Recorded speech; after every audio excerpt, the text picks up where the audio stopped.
Don't drink coffee, I take tea, my dear. Hello, welcome to Tea with Cheryl C. Although at the moment I'm in a place where there is no cuppa because it's the swimming pool area of a spa of a club. But I did want to come on today anyway to just talk about what an interesting week it's been for finance and investing and global economics. And also to shout out the Master Investor Show place in London at the Business Design Center. I understand that around 6,000 people, individuals, signed up and about half turned up. So pretty cool. Essentially, what I will be covering in full in a series of videos are the companies and individuals that I met at the show. And I think pretty much my experience can be boiled down into about 4 or 5 different categories. So basically in terms of those categories, actual businesses themselves, so the listed companies, as well as the investment trusts. And then you've got the startups and the scale-ups, and of course, tools for individual investors.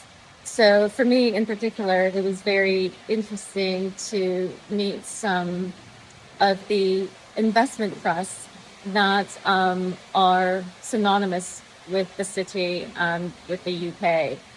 So to be honest, I spent most of the day, half the day then, because I arrived at around 1 o'clock, 12:30. Pretty much spent my whole time in the quoted data village.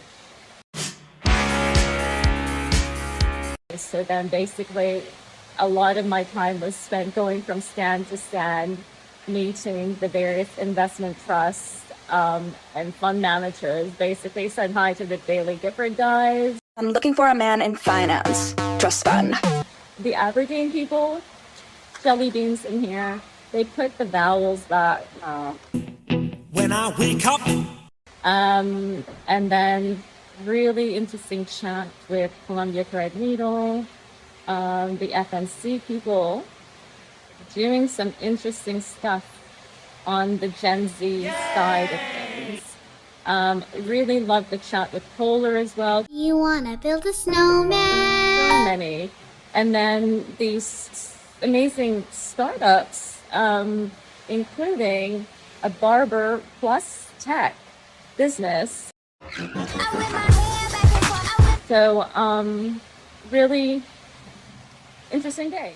And concurrent to all of this in Surrey is the CarCon UK event that is taking place, that is run by one of T's Gen Z ambassadors, Niyam Patel.